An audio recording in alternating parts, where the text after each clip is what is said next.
Yo, yo, yo, Buffalo! Happy Sunday and happy Father's Day to all the dads out there who are watching tonight's show. This is your host, Kevin Syracuse, on the BF Writers Club, right here on the one and only Buffalo Fanatics Network. We have a jammed-packed show planned for you tonight, as let me fade this music out and set things up for you guys. Episode number 13, right here on Buffalo Fanatics, has been a crazy ride. Loved every minute of it, but lucky number 13 tonight. So here we go. Okay. Once again, this is Kevin Syracuse on Buffalo Fanatics with the BF Writers Club. And first of all, want to say a big thank you to Sons of Erie, as you can see in the top right corner. Huge thank you to those guys for sponsoring tonight's show. Make sure to check them out on Instagram at Sons of Erie. And the owner of that company, Jeffrey Brady, I'm sure you guys remember him. He will be joining me momentarily to talk about his beach bocce tournament from last week. If you guys were following along with the show last week, I was fortunate enough to be able to attend that at Woodlawn Beach up in Blaisdell. So Jeff will be coming on in a few minutes to talk about the results of that great event. Harrison Phillips was there for his Playmakers Foundation, the Ilio DePaulo Scholarship Fund. So just a great turnout. And Jeff will be on to talk more about that. And then we will be getting into the Stefon Diggs situation, because let me tell you, that was definitely a situation this week. So we're going to try to let the dust settle on that and try to make sense of everything that happened, because you're hearing different reports and different tweets, and people are saying different things. And it was a lot to try to put together this week. So I was doing a lot of thinking about what is actually going on, because let me just say this right now. I have no idea. I don't have any intel. I don't have any inside sources. We don't know. So we're just guessing. This is still all speculation. We have seen more and more reports come out, so we can try to put these together and connect the dots. But that's what tonight's show is for. We're going to try to make sense of everything that happened at One Bills Drive. And like I said in the title of the show, is the situation settled? Or is this an ongoing, I don't want to say saga, but is this an ongoing situation where it's going to bleed into training camp and then the season? So Jeff and I will get into that, and then Bryce and Zach will be on to share their thoughts. And then the four of us are going to get into the offensive line rankings, because if you've been following along with those tabs, I started the first edition of that series on Friday, came out with the article talking about the top 10 offensive tackles. And early next week, expect an article about the interior offensive linemen. We're going to do the top 10 guards, top 10 centers, and then bang, bang, here we go. Next Friday, I got to get the defensive line ranking, so that by this point next week on the show, we can talk about the defensive ends and defensive tackles. So that is a layout of the show tonight. And before I bring Jeff on, again, I just want to say happy Father's Day to all the dads who are out there watching. Make sure that you drop a comment and tell us where you're watching from tonight, and drop a comment at any point throughout the show. If you hear anything that we're talking about and you have something to say, we want to hear from you. And I had a great day with my dad. We went to the Buffalo Bisons game today, and we played catch on the field afterwards. Yes, you heard me right. Turned 24 in a few weeks, but I will never be too old for that. Kids play catch on the field post game. And for Mother's Day, I dragged my mom out there and we ran the bases. And she was like, Kev, we're not doing this. We're way too old. And I said, Mom, no, we're not. We're going to run. And sure enough, we ran the bases. And then my dad and I played catch on the field. We hung out up in Buffalo the rest of the afternoon and into the evening. And now here we are on the show. Got a super chat coming in from Josh Martin. He said, you Bills fans know Diggs can be traded, right? Well, this is something we're going to be talking about. But the dead cap is insane. It's 13 or 14 million this year, and then 31 million next year. So let's just stop that right now. Stefon Diggs is not going anywhere, at least for the next couple of years. Maybe Jeff has some other thoughts. Maybe Zach or Bryce have something else to say about that. But I do not think that the Bills are even considering trading Stefon Diggs. So with that, I'm going to continue to go through the comments here. Jeff, give me a thumbs up when you're ready, and we will get into it coming up. All right, Jeff is ready. Got a comment coming in from Grace. She says, this will work. Go Bills. Your fans are wanting you back all of you guys. Come on, guys. Okay. With that, here is Jeffrey Brady with all that fresh apparel in the background for Sons of Erie. What's up, dude? How are you? Do you I'm- offer refunds on these super chats? Do you offer refunds? I'm not sure how that works with YouTube and all that. Why is that? I don't know. I'm just gonna convince Josh Martin why that $2 is a bad investment. But on to more charitable endeavors. Yeah, like you mentioned, Bocce tournament was this past weekend. Dude, and it was awesome. It really was. It's something I'm pretty passionate about. I got elected to the Iliad Apollo Scholarship Fund, I don't know, last year. And one of the things that I wanted to bring back is kind of like the younger sense of community and donating money and stuff like that. So I got together with Harrison. I was like, yo, dog, like, I know, you're with playmakers and all that stuff. Like, this is kind of what I'm thinking. We drew it up on a martini napkin, and it's kind of cool because this is the third year. So it's really nice. Harrison came back into town. It's very well supported by a lot of the boys. Like he talked about, last year, I think we had Aaron Williams there, Harrison, Steve Tasker, Ryan Vandemark, Mitch Morris, Kair, Dawson Knox. Who else? Who else did we see there? Spencer Brown, Tommy Doyle, Ryan Vandemark, Alec Anderson. It was just really awesome. So I thought you made like a super cool point last week, Kev. I don't know if you remember this. Tell me if you did or not. When you're kind of just like who are these dudes? Do they just kind of turn on like the charisma for the camera? And isn't it kind of cool to see that like they're normal, engaging people? Like it's almost like you're kind of taken aback because they sat there and they give her time for us, but like kind of makes me want to be like less mean on Twitter because like they do have souls, I don't know. What'd you think when you met some of the guys? Yeah, I mean, you've been telling me that for a couple months now that these guys are just really down to earth. And I think you actually have to be there and meet them to really understand that, because when you're walking in, you're like, oh man, there's Harrison Phillips. But then you start talking to him and you're just like, oh, this is one of the boys. Like, he's just so nice. Yeah, it's like much harder to be like kill Kair and like bench Spencer when they come up to you and they're just like, hey man, what's up? Thanks for your patronage. Yeah, and they're just genuinely like normal dudes. Yeah, it's like, how am I supposed to say that your PFF grade was a 54 last year, So I do have like a little bit of a story, though, a little bit of an inside story from the Bocce tournament. It involves Harrison and Mitch.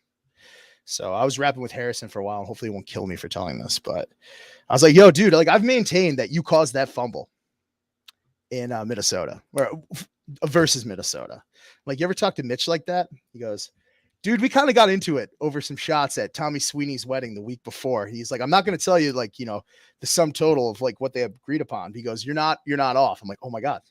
So it's like, it's kind of cool getting those like slight little tidbits in the engagement and raising some real money for charity. I think we raised close to 30K this year. So it's makes you feel good. And it's something that I think we're going to continue with Harrison and the Bills for a very long time. So that's amazing. $30,000. I mean, it was a great turnout. I had never been to that location, and I walked up and it was just packed right from the get-go. And I think I had just missed Spencer Brown and Mitch Morris because I got there, I think it was about 2:30, but it went until about 5:30, 6 o'clock, right? Yeah, and it's nice. They all showed up, and they're not drinking. They had mandatories, the next day. So it's like just for them to I saw way too many of their toes. I'll tell you that. Like I don't care what they do like on their leisurely days off. I don't want to see your toes ever, especially when they're all jacked up wearing cleats all the time.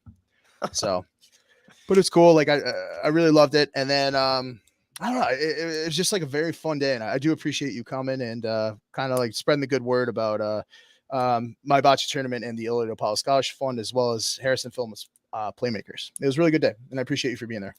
Yeah, well, I appreciate you for inviting me. And maybe take a step back here and dumb this down for people who don't know what this is all about. So how did this all start in terms of you and Ilio and Harrison? Like, how did all these connections start to the point where you can set up this tournament? It's interesting, man. Ilio from the Iliad Apollo Ringside Lounge, the restaurant in Blaisdell. He's been my best friend since I was like 8. And we played high school football together. We were the St. Francis was like the number 22 team in the nation. Whatever. If you went to public school, that's cool, but whatever. Kidding. But we just had this friendship, and that's always been a stronghold as a place of comfort for, a lot of a lot of the players in the Bills to come into, whether it be coaches. I remember when I really hurt my shoulder when I was playing in college, and doctors were really having a really hard time kind of diagnosing what was going on. I had access to like Bud Carpenter and Chris Fischetti through Dennis DePaul in that restaurant. And I remember getting my shoulder diagnosed, right at the bar up there. So in that, they're absolute stalwarts in giving back to the community. And when I say that restaurant feeds a lot of mouths, I'm generally not talking about food. They're generally selfless when it comes to community endeavors. And maybe some breaking news. We found out just yesterday that the whole scholarship fund, especially Dennis DePaul and Ilya, they're going to be inducted into the Greater Buffalo Sports Hall of Fame. So really? A little round of applause for those cats. But that's the accessibility and just kind of showing some of these players that you're just a normal dude. They're much more inclined to as much as them being in front of you, just being a normal dude. You don't come off as a fan. You just come off as a vessel for hopefully the less fortunate. And I take it super seriously because that's kind of like what we're all here for. We can yell and scream at the TV all we want, but like to enrich and better for the betterment of other people's lives, it's kind of really what it's all about, man.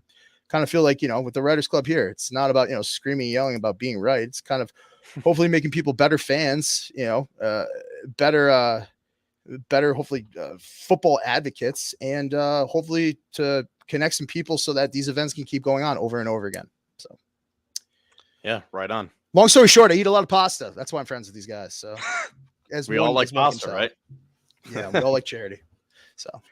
So specifically, when did the relationship with you and Harrison start? Because the way I described it on the show last week, this was, as you can see with the banner, the Jeffrey Brady Beach Bocce Tournament, with proceeds going to Harrison's Playmakers Foundation and the Ilio DePaulo Scholarship Fund. So where did Harrison come into this? That was mad easy. That guy is as close to Buffalo born as without being Buffalo born as possible. I mean, I think wasn't he chatting with both of us about how much he just misses it here? He misses he's got a great work setup there, but I think he said a couple times, like, he misses the grounding force and like how many people are in his corner when he's not wearing cleats.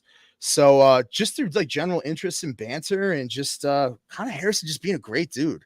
Like it's one of those sad things when he had to go. Like I remember talking to you about this, like, we shed some tears, he wanted to be here. And I think a part of him still thinks he'll come back to be here. And I don't think that's breaking news. I mean, he said the same thing in front of you. I think you can attest to it. Like, I think this place, it's really easy to forge relationships, charity or not, because if you really want to be here and you really have to be here, you got to embrace the suck. And like, you always are looking for like the eternal good. And that is kind of what embodies Harrison Phillips. Super Catholic, super Christian guy, super smart guy, Stanford dude. And he's a rugged, tough guy. He's an all-state wrestling champion, which, Ilio DePaulo was known for. He's in the, Wrestling Hall of Fame. So with Harrison, like all those things considered, it's almost like, how could we not, forge this friendship? So, I mean, he only talks to me in memes when I text him. That's really hard to get a word out from him, but maybe that's just because of he's got his head so deep in the playbook that he can't spare a syllable for me. So I don't know. Well, I didn't get to talk to him until the championship round, and I felt bad because I didn't want to pull him away from that too much, because obviously that was like the biggest round of the whole day. Do you think you could physically pull Harrison Phillips the way he was looking? You saw the picture, right? He dwarfed me. No, I was there in person. I don't need an 8x10. I saw it. Oh yeah. Yeah. I'm not the biggest guy, but I'm also not the smallest, like pretty good shape. But I saw I'm 6'3", 280. Like I played ball and he's way bigger than me. Crazy, right? Well, it's even more crazy because he was one of the smaller defensive tackles when he was on the Bills. Remember, that was a talk how Harrison Phillips was undersized, and then you look at him and he's just built. Yeah, it's hard to quantify a motor though, bud. Hard to quantify a motor. Sometimes the small sports cars have like, the fastest engines. So clip that. I was talking to him during the championship round, and as I was saying last week on the show, some of these guys, you think, oh, maybe they're just doing it for the cameras or for the PR, but I could tell that he was genuinely a really good guy. especially to take the time to talk to me while he had one eye on the game. And he also had an eye and an ear over here with our conversation. And echoing what you said, he said that he likes his work environment in Minnesota, but he misses the overall environment here in Buffalo. But he said he's fortunate enough to be able to have his foundation still where he can come back for events like this. And didn't he have an event at the stadium yesterday? He had one today as well. Yeah. Oh, it was today. So he left town on Sunday night. He came back Thursday night. He was at the Apollos on Thursday night.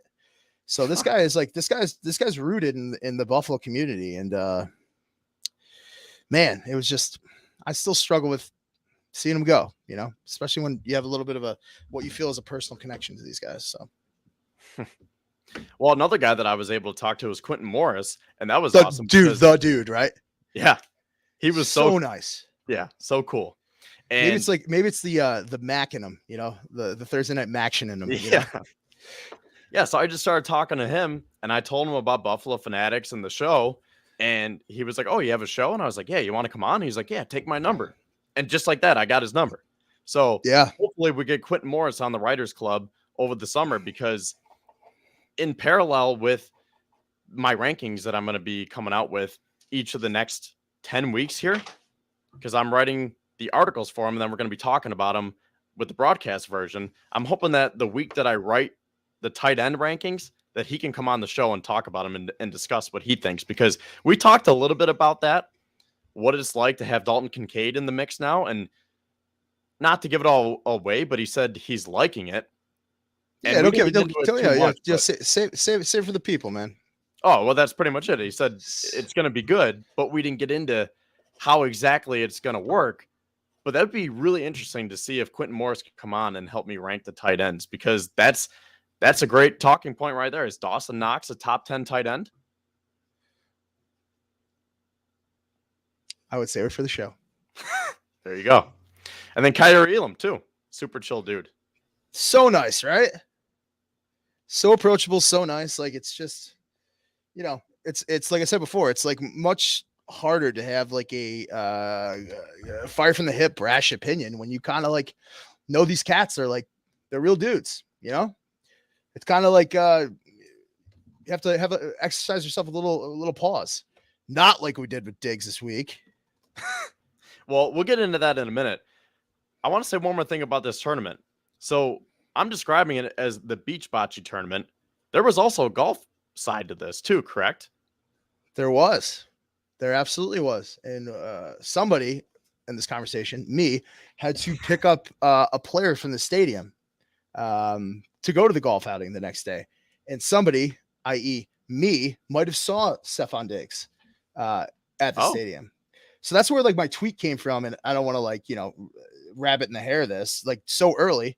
But that's where that tweet came from, is I was picking somebody up and there's, Diggs in a box tee and Jordan's walking into the facility. So it was an especially confusing time with the golf outing, because, there are some players there and, some people show up but to see everybody lose their hat when, wait, he's here, but who am I? I don't have a platform, but information swirls, trust who you trust. But the golf outing is the next day, and it's great. It's just a charitable packed weekend that really encompasses what the scholarship fund's about. So maybe I'll drop a link in the bio or something like that if anybody's willing or wants to donate to the scholarship fund. But it's something I strongly attach my name to. I'm on the board there, and something that I don't see severing from my life or my identity anytime soon. Well, I think we will cap it off right there. So thank you again for all that you did for that tournament. And once again, for inviting me and for coming on the show tonight to talk about it as well, because I wanted to make sure that we shed some more light, because I talked about it a little bit last week, but I didn't know as many details as you did, obviously, because it's your tournament. So I wanted to make sure that we talked about it a little bit more. So before we get into the Diggs talk, is there anything else that you want to add about the tournament, or just Ilios in general, or the foundation in general? I mean, that the reputation of the restaurant, the reputation of the scholarship fund far precedes me. And if I could get this tournament to the level of it be mentioned in the same breath as such a great restaurant, such great people, like I said before, they feed a lot of mouths, and I'm not talking about food, that restaurant. So I can't recommend anybody's patronage if they're looking for a great Friday night out, or really want to know they're in good hands of people that really live, breathe, and die the Bills in the community than patronizing the Ringside Lounge in Blaisdell. All right, well, we'll cap it off right there. And now, the main point of tonight's show, Stefon Diggs. So, Jeff, you were saying that you saw him on Sunday, or was that Monday? Right, because we were together on. I saw Sunday. Monday. So you saw him Monday. Was that the day that he was getting his physical? It should have been. I actually, you know, this might be a little janky, but I'll post a tweet I put out. 12:08, about an hour and a half before all the Capaccios and all, they confirmed it. But like, who cares? I'm a loser. What is it? I can't see that. Put a little bit closer. Down a little bit. Oh my God, what is this? He was in Buffalo. Source, my eyes. There it is. Okay. It was a little blurry. Okay. Was picking up a former player from the facility just to head over to the tournament. And he's there. And we're losing our minds. Now, let me ask you this, Kev. Is this just a case of we all have bad information? Was this only a big deal for a subset amount of time for the people on Twitter? Do national pundits really have it like that where they can comment? And part 3, like, why do we still not know what's going on? Okay, let's try to dumb this down. Has Drake not written the lyrics yet for Stefon to tweet, so we can't get clued in to like what's going on? Apparently not. So that was on Monday. You're saying that you picked up a player.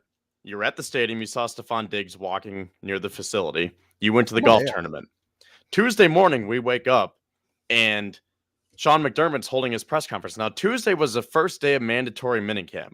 So mandatory minicamp was held Tuesday, Wednesday, and Thursday. And then I guess they come in on Mondays to do their physicals and all that kind of stuff. So Tuesday morning, McDermott's holding his press conference and he says that Diggs is not there. And one of the reporters said, "How concerned are you?" And he said, quote, "I'm very concerned." And those 3 words were the biggest 3 words in Western New York this past week, because he essentially ignited the fire with that. Because if Sean McDermott is worried, then we're worried. Because McDermott's one of these guys who, I don't want to say downplays situations, but everything's always positive. The culture, the environment, everyone gets along. It's a brotherhood. The locker room is great. But then he says, "I'm very concerned." And you're thinking, okay, for McDermott to say that he's concerned, there's got to be something going on here. And then the details that came out throughout the rest of the day just added more confusion, where Adam Schefter says that he spoke to Diggs' agent and that Diggs is in town, like Jeffrey Brady said, source, his eyes. He completed his physical, but then he wasn't there for practice. So then it just adds more confusion, and we're trying to piece it together. And then Josh Allen has his presser later in the day, and he was tiptoeing around questions, didn't want to say the wrong thing. And then luckily Diggs was there and he practiced on Wednesday. They're high-fiving, they're handshaking, all their stuff. The social media team is posting pictures and all is well. Maybe. I don't think that it's all sunshine and rainbows like it appeared on social media. So I think this is still an ongoing process, but just the way that whole thing unfolded, it was very peculiar. I'm leaning towards it's like it's a case of imperfect information. Like, these guys are like allowed to like make mistakes in a world where like a lot of people are going to nitpick and they're going to, I mean, McDermott, it's possible like the McDermott is like, you know, he's got a lot of stuff going on, man. I would more lean towards that. Like, you know, he glazed over it. He made a mistake. You know, he misspoke. He meant something, maybe in the context of private talks that we're never going to know. But the way it was framed was not great. I mean, everybody, you agree. The way it was framed was not great. But we're no closer to learning the truth. I mean, clearly Diggs is going through some stuff and what I've heard and stuff like that. But it's I kind of lean towards Vaughn, and I don't always do that because I think he's sometimes disingenuous in terms of rah-rah and for the positive. Like, dude, it's like June, you know? We also latch onto this identity that like everybody's betting against us. So maybe is that it was McDermott trying to latch to the sentiment of reinvigorating that conversation. But also like it's semi-concerning because I've kind of championed that. Like, it's like not normal to have an off season like Diggs had, and then to like tweet all the stuff he tweeted, and then to backpedal and be like just Drake or just Future lyrics. I think that's disingenuous. So I don't know. I kind of lean towards that there was like some breakdowns in communication and breakdowns in the framework of how big of a deal and how big of a cloud is this currently moving in on mandatory OTAs. Certainly a cloud that affected the storylines deeply, but does it affect the body of work that we're putting in on the field? We should be talking about a new defensive coordinator. We should be talking conceptually about, the big time signings, Floyd and Rapp, and how they're going to, are they going to be, are they going to be rooks? Are they going to be queens? Are they going to be faux pawns in what's traditionally McDermott's deceptive defensive play calling? Why aren't we talking about that? Because I assure you, like we can rack our brains and play like the Gumball Pop machine. Like we're not any closer. And like I would like kind of like tip my head to like, the guy's allowed to make a mistake, that being McDermott. The guy's definitely not. I think that one of the bigger deals is because like McDermott is so clairvoyant sometimes, almost like to a routine clairvoyant of and this was kind of a departure. Anytime he puts emotion behind it, that's why it's like so cool to see McDermott after a big win get so fired up, right? Because we're used to the departure of like, I'm very, very concerned, obviously is going to spark some discussion and maybe some panic. But I don't know. Is it a big deal? Not to me. Until it is. I agree that it's only June and we don't need to worry. But I think that there's a bigger story here that because we don't know the full details to, I feel like a lot of us are just going to have that same reaction where it's like, whatever. They're doing their handshakes again. It's only June. We're good. Go Bills. But I was trying to piece this together because I was thinking ahead to the show and I was like, what is actually going on here? Because for this to bleed into June, there has to be something going on because McDermott said that it got heated, that he met with Stefon Diggs and I don't know who else was in the room. I would think that Josh Allen and Ken Dorsey would be there, but he said that they met Tuesday morning before practice and it got heated. And he said, I figured it was best for Steph to go home and for us to go our separate ways. So it almost kind of sounded like a mental health thing where it's like, okay, we need a break from each other. You are too fired up to be practicing right now. I'm too fired up. Why don't you just go home? So he said, but if they go through that and they, I think the misinformation for me comes in is that it was framed that like Stefon Diggs was not here today, right? Well, that's why I'm saying this whole situation was so weird. So for him not to assert that he was here, we're working on some things behind the scenes, he was excused, for him not to get in front of that. That's why I think there's misinformation because clearly he was there. He was doing all that stuff. I just think it. See, I think what happened was McDermott was probably fired up himself because he looked visibly upset. Oh, for sure. So if it did get heated, then I think that he was probably not thinking clearly. And I bet he wishes that he didn't say, I'm very concerned, because he was probably trying to say that he's very concerned about that situation because Stefon Diggs, my number one wide receiver, isn't happy. So I bet he was more concerned about the conversations that they were having, not necessarily that he missed practice, because if he excused him from practice, why would he be concerned that he missed practice? So I think that McDermott had a lot going on in his mind. Yeah, maybe he was just like, maybe it's like, let's shelve this. Let's keep it moving. Pick it up tomorrow. That's fine. I think that's basically what happened. Now that's fine, but here's where I go off the road a little bit in terms of your vision on this, because I think that this leads into more problems than maybe some people are giving it credit for.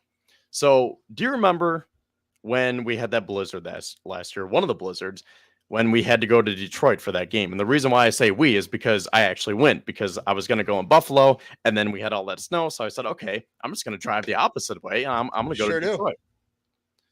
So, yeah. So we went to Detroit and they play Cleveland. And I was sitting behind the Bills bench. I can't remember how far, but doesn't really matter. I But I already was hate where behind you're the going Bills with bench, this.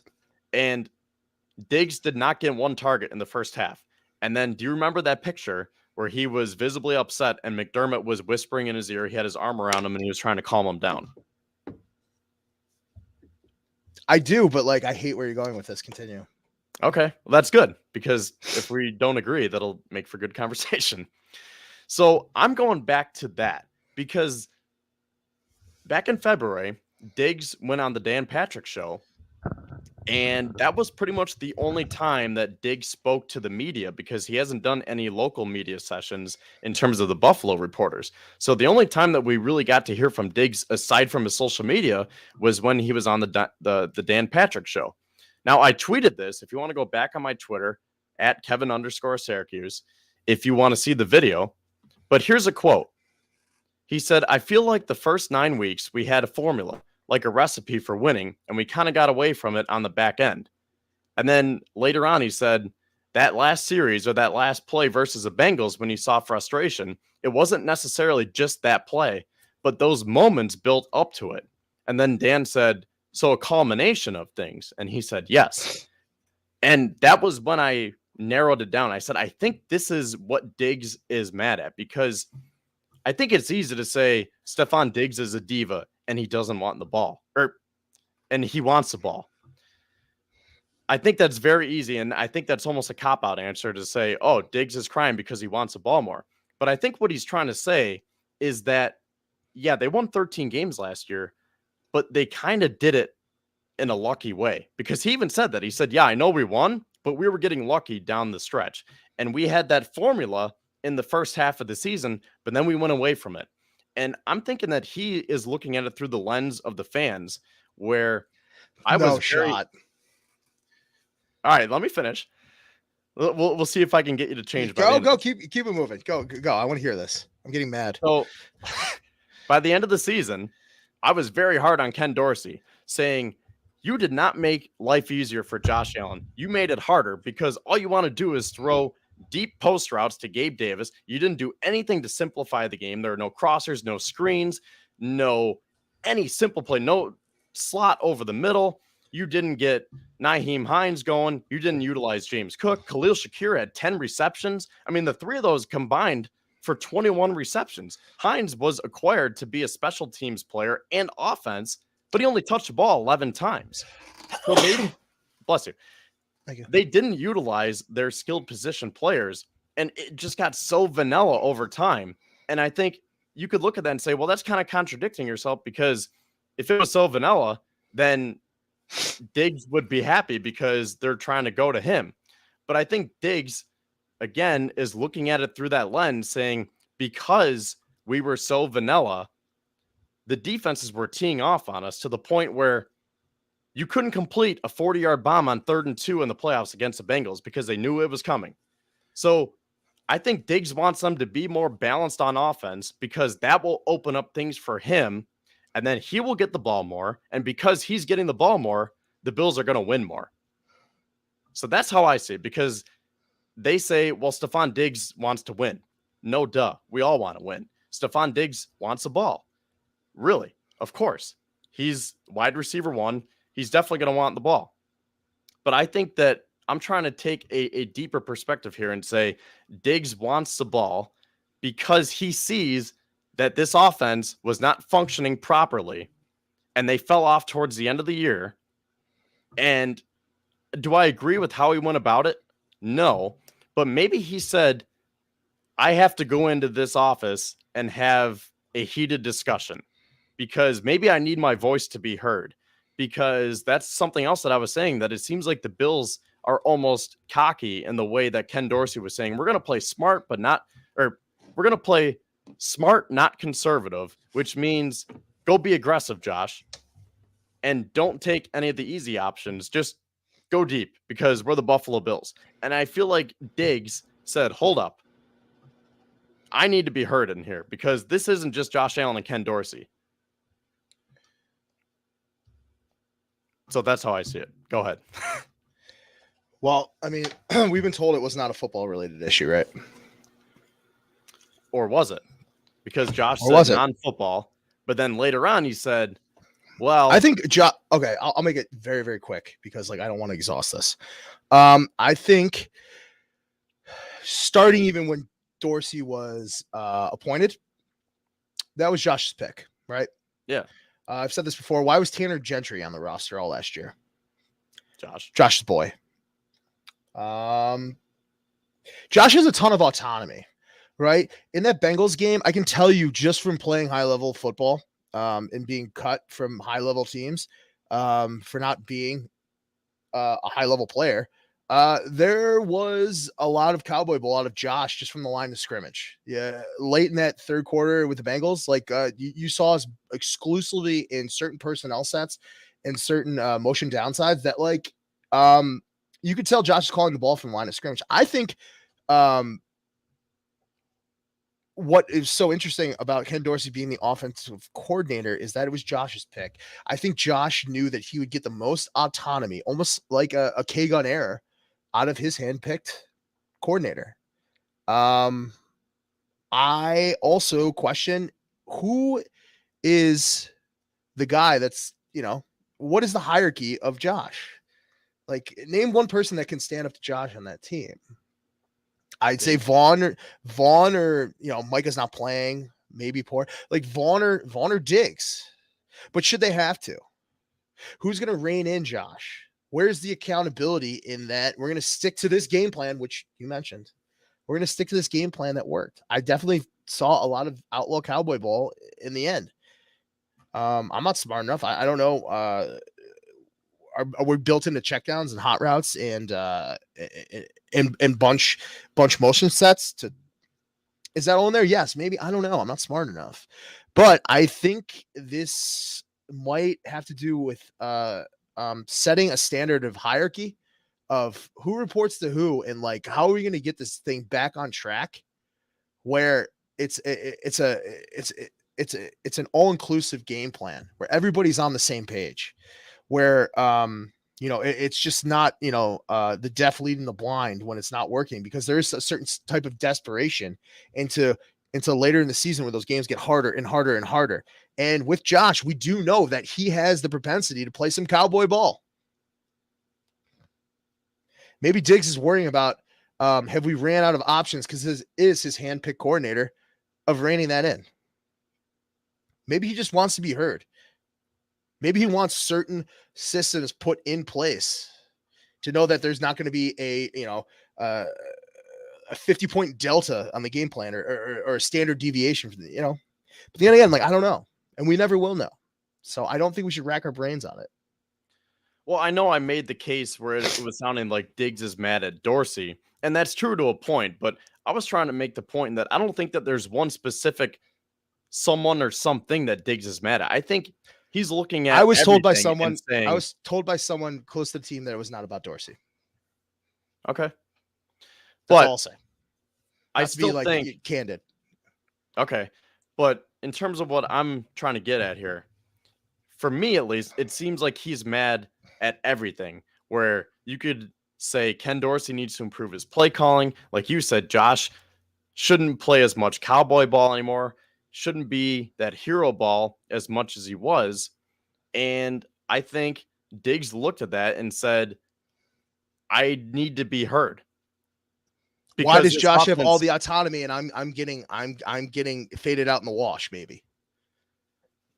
Yeah, exactly. Because did you see that tweet today? Ben Volen from the Boston Globe had a tweet that said that Diggs. Let me pull it up because I don't want to misquote him here. But that was basically what he was saying. Where I'm interested in what Bryce and all them have to say, by the way. Yeah, they will be coming on in a few minutes to talk about this here. But there was an article today, and I can't find it up. Oh, you have to subscribe to the Boston Globe. I might have bookmarked it. But that was basically what they were getting at, where Ben Volen made it out to seem like Diggs wants more power and he wants to have more say in the offense. But at the same time, like, I don't subscribe to some of the big national, like the Michael Lombardi thing about Frazier this week. Yeah. That is utter. Can I swear on this? Sure. That's other bullshit. That is That is utter bullshit. That is from anyone I've talked to. That is absolute made up bullshit. That never happened at all. And I went back and I talked to some people that is crazy. And I think someone tweeted at me when I was just like, that is insane that happened. And they were just like, Brady, like, national sources like have more inside and like facts than you. And I think it was Greg from Cover One that was just like, sometimes it's not quantity, it's quality of your sources. But through all this, we don't know what the problem is. All this hoopla. We've been doing this for 30 minutes? Still don't know what the problem is. It's not pay. Josh Martin, we can't trade him despite your $2. So I did find that tweet. Bryce sent it to me. Thank you, Bryce. It was from the Bills guys, Air Raid /Buffalo. Ben's source claims that Diggs' issue was his role and lack of input in the offense. This would directly refute Josh Allen's statement that it wasn't football related. But again, Josh was tiptoeing around that. Maybe Josh just wants to keep it moving. Non-football related, but then later on in the press conference, he said, I got to do a better job of getting him the ball. And then Adam Bonini said, wait a sec. So you're making it sound like it is a football issue, but you just said it was a non-football issue. And then he said, well, I think the better word to encapsulate all this is we need to work on our teamwork. So he said, I see that as a non-football issue. Maybe you see it as a football issue. So that's when I started trying to piece this together and saying, okay, I think what he's getting at is Diggs is unhappy about his role in the offense. And now they're in the communication process of that. And they're trying to make it out to be like a non-football issue because communication is non-football. But at the end of the day, it all comes back to football. And at the end of the day, we don't know. We don't know. All for naught. But again, I think that Diggs was angered all the way back to November of last year. Remember after that Vikings game where he caught like 12 balls for 158 yards, and that was a Harrison Phillips game. And then right after that, the offense just kept going down and down and down. And, we could talk about the running game. I don't know if Diggs is saying we have to run the ball more because that would kind of contradict what we think that he's saying, because he's basically saying he wants to be more involved in the offense, so get me the ball. But I'm wondering if he's trying to look at that general landscape where he's saying we need to be more balanced so that the defenses just can't tee off on us and they know that it's coming every time because we're just so vanilla. And I'm also wondering if he's looking at the Dalton Kincaid draft pick and saying, okay, are we going to run more 12 personnel? Because if we have two tight ends, what's the offense going to look like then? Nah, man. He's a rookie. He hasn't contributed anything in the NFL yet. He's definitely not looking at him and thinking about like his own security. The guy's an all-pro. He's not looking at the rookie we just drafted. Well, if he wants to win as badly as they say he does, because he's that ultra competitor, he might look at that and say, what's the offense going to look like? Because, yeah, I'm going to be getting paid. I'm going to get my targets. But if we were, I shouldn't say non-functional last year, but if we fell off track last year, now we're going to run possibly some 12 personnel when that's typically a set that we normally don't run. How are we going to get all this to flow together? And how am I going to get my production? How am I going to still get the ball when you have your new shiny toy with Dalton Kincaid? And are we even going to be able to use them? Because Dawson Knox was a tight end last year that they barely schemed open. And now Knox is the 7th highest paid tight end in the NFL. You draft Kincaid. You still have all those other guys that I was talking about. You have James Cook, Nyheim Hines. We want to see more from Khalil Shakir. You drafted Justin Shorter, Deontay Hardy, Trent Sherfield. So I think Diggs is looking at this saying, I know I'm the alpha male here. I got to get my touches. But at the same time, in order for us to win, we have to be a well-oiled machine. And I think everything just kind of culminated. And he said, look, we need to hash this out now before it gets too late.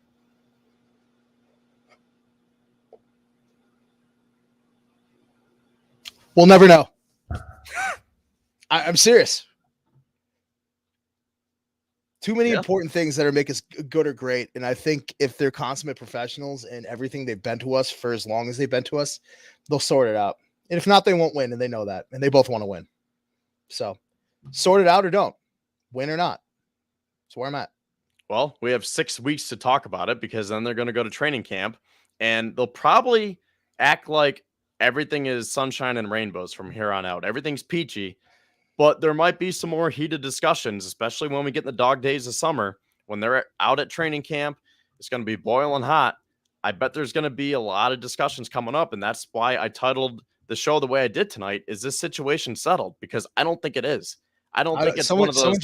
Someone just commented, and I could not agree more. Diggs will go on the shop in 10 years and spill the beans. That is one, that's hysterical, and two, it's so accurate.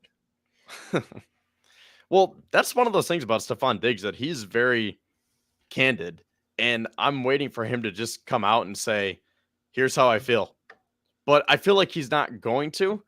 But at the same time, I wouldn't be surprised if he were to just take the mic or go on a podcast and be like, "All right, here's the deal. You guys are wondering? I'll tell you."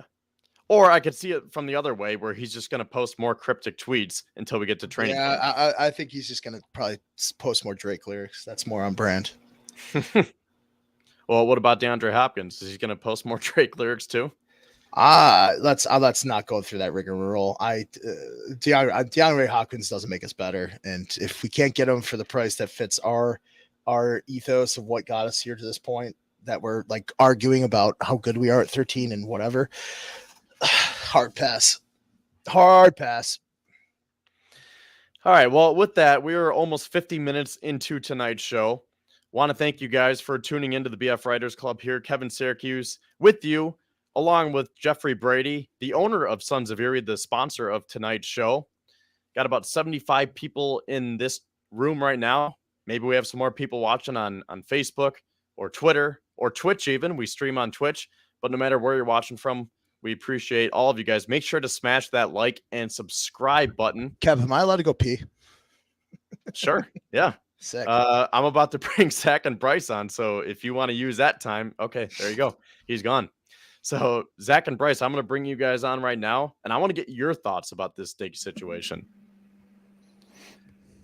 So there they are. I am going to remove Jeff for now. So, all right, guys, what do you think about the whole Stefon Diggs situation as you've been able to listen to us talk about it for almost a half hour now, and you heard everything throughout the last 7 days here in Western New York? So how are you guys feeling about this? I mean, I kind of said it when it first happened. Just not really a story there. I mean, listening to you guys talk about it, I guess I would say the reason it became a big deal was just because McDermott said, "I'm very concerned." Obviously, he misspoke. He said as much in the presser the day after. And it's OTAs. Nobody really cares who shows up or not. It's not that indicative of the season. If it was in training camp and Diggs didn't show up, I'd be more concerned. But right now, it was just OTAs. And yes, there were 3 mandatory ones, but look what they did. They canceled the 3rd one, which is a common practice in the NFL. So there was really only 2 days of OTAs. Nobody really cares about that. Not really much productive done. I think the 3 biggest words why this became that big story, I'm very concerned. As soon as McDermott said that, bam, Twitter exploded. So, Bryce, how do you feel about all this? Yeah, I'm kind of in the same boat as Zach is here. If McDermott didn't say anything about it, it would have just been, would have just went away in a matter of hours, maybe. If he, since he said something about it, he made it seem like, oh, Diggs wants out. Diggs is tired of Josh Allen and McDermott and Bean and everybody. He just wants to go play for a contender, like, how he forced his way out of Minnesota. But, obviously it didn't end up that way. And now, besides us talking about it, it's a non-story. Yeah, so I think if McDermott would have worded that differently, like if they said, "Is Stefon Diggs here?" And if he were to say, yes, he's in town, but he's not here. I guess that would lead to more questions too. But I'm trying to think of a different response that he could have had where he could have said, no, he's absent from practice. No, I'm Personal not reasons. concerned because, we're working through some things, or, we're hashing some. Well, I guess if he were to say we're hashing some things out, that would lead to more questions. But if he were to say something else other than I'm very concerned, then I think Twitter would not have exploded and we wouldn't have hit the panic button. And, I know we didn't necessarily hit the panic button because it's only June. But if he were to say something else other than what he said, then I don't think that this would have just totally blew up. Well, I guess the other thing to think about too is who was it that was reacting? It was Bills Mafia, social media. They're all. National It's always reporters. something's always gonna blow up a bit. National reporters. There's going to be eyeballs on it, no matter what was said. But again, yeah, McDermott probably should have said something different. He could have said, "Oh, Diggs was at the facility and he was excused from practice today," or something like that, instead of saying, "Oh, I'm very concerned that he's not here," because he was there. Yeah, and I think he was probably looking at it from the perspective of, if I say that I excused him from practice, that's going to lead to more questions. But if we heard that he was excused, then I don't think people would have been as worried. Like if he were to say, "Oh, Diggs is here, he was excused, we're working on some stuff right now, he'll be back tomorrow." Okay, no problem. But he says, "I'm very concerned." And then everyone's like, what's going on? Does Diggs want to go play with his brother? Is he going to the Giants? Is he this? Is he that? Was Minnesota right? Is he a diva after all? And then it was just dominating the news story and I know there wasn't a lot going on anyways in the sports world, specifically in Buffalo. But yeah, it's definitely an interesting topic. Just a couple of words. Word choice. It's just so big.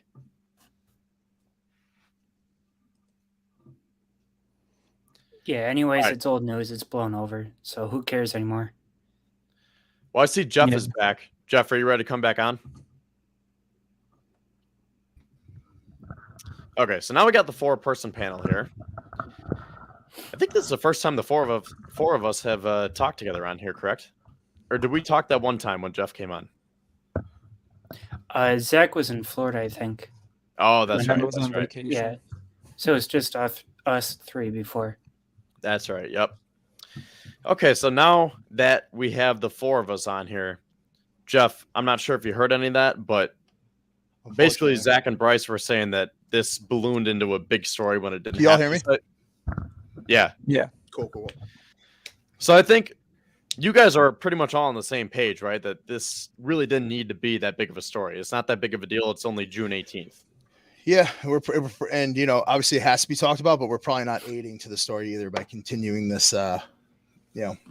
Letting the fungi spawn into a full grown mushroom, as no one says. That's a bad analogy. Now, does anyone see it the way I see it, where Diggs is looking at the grand scope of things and saying, look, I know we won. I know the stats were there. I know the national media is picking us to win the Super Bowl again, but I know that this offense fell off track. I know that we can be better. I know that this machine can be oiled a little bit more so that we don't fall off in the playoffs. Do you guys agree with my assessment? Going back to the Dan Patrick show when he said, I feel like we fell off after the first 9 weeks. Do you guys see it the way I do? And, I want to open this up to the chat too. Do you guys see it that way? We'll start with you, Zach. We'll just go right around the horn. And then if I see some comments come in, I'll pull those up as well. I mean, I guess you could say that the offense did look different from the Minnesota game onward. Whether it's because of Josh Allen's injury, whether it was because of a fundamental shift in something or other, I don't know. But the same thing. But you also got to remember, the Bills still won. They kept winning, and they got into the playoffs, and they won in the playoffs. They beat Miami, and then obviously the wheels fell off against Cincinnati. But I don't think I can really speculate more on that. Well, if my perception of Diggs is accurate, he could be looking at it the same way I am, where I say, okay, great. We won again. We won the division. We won a playoff game. But at the end of the day, we did not win the Super Bowl. I think Diggs has been sitting with a feeling that like he's taken it as far from a personal performance level as possible. And he doesn't want to exist for another 5 to 6 months with that feeling. And he's going to turn every stone to make sure that we are in a better place going into this season and not left with that empty feeling of what could have been. I think that's it. I think there's really no point in going further into the mind of Mencia. Like, we'll never know. But I think anything that gets us to a better place and not left with that empty, just jaded, like same old Bills feeling is what he's trying to avoid. And we have never seen an approach like this. And until it's an issue, it's not an issue for me. Well, I want to bring up this comment from Doug here because I think this is a very interesting perspective. And this is something that I heard throughout the week, and we definitely should talk about it. He said, do you think there is more to the Chad Hall departure and conflicts with the new wide receivers coach? Because there was another tweet that I saw that said Adam Henry, the new wide receivers coach, was part of that discussion. And I'm, again, trying to tie all this in together. I don't know specifically about the departure of Chad Hall because that is more speculation as well. But, again, trying to look at the overarching effect here, I think Diggs is saying, we're not winning, and I'm not getting the ball, and we need to be more clean on offense, and I need to talk to my offensive coordinator, I need to talk to my quarterback, and I need to talk to my new wide receivers coach to make sure that this offense is going to be humming like we were in the first half of last season, really the first 2 games. I mean, the game against the Rams and the Titans, that was just beautiful, masterclass. And then it slowly started to go downhill from there. So I think Diggs said, you know what? Enough's enough. I need to get on the same page with all of these guys right now. If those rumors are true that Adam Henry was part of the meeting, we don't even know if Ken Dorsey was in there. We don't know really who was in that meeting, but I think Diggs said, I need to make sure that we hammer this out now before we get to training camp, and obviously before we get into the season.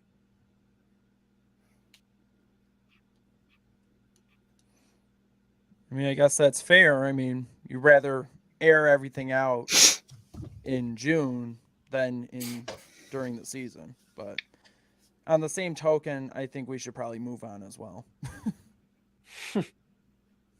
Bryce, do you have any final comments about this whole week situation?